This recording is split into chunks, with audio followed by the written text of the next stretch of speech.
If you're like most people, you probably use butter on a fairly regular basis. Of course, there are plenty of great things you can do with butter, but in this project, we're going to be making it.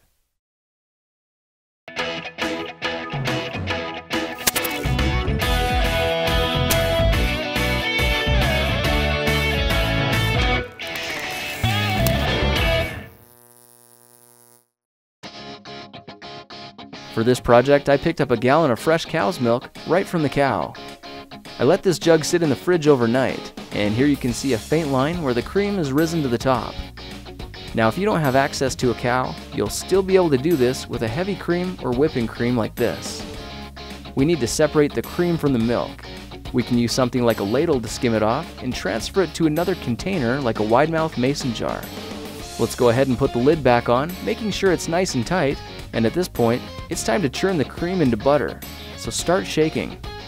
Now you're going to have to shake it a lot, and it only takes a few seconds to realize this is going to be an amazing workout.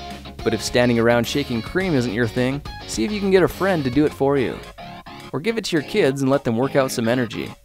You could even take it with you on your morning jog.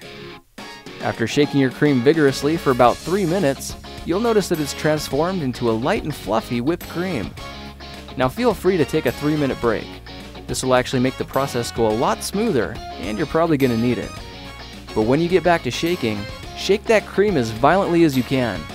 The harder and faster you shake, the sooner you'll feel the cream break, and when everything starts sloshing around in the jar, you're done.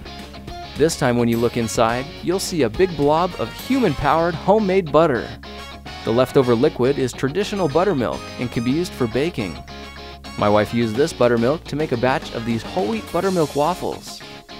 With the buttermilk drained off, you should be left with a beautiful ball of golden yellow butter. Let's compare the highest grade of butter we found at the store to the butter we just made.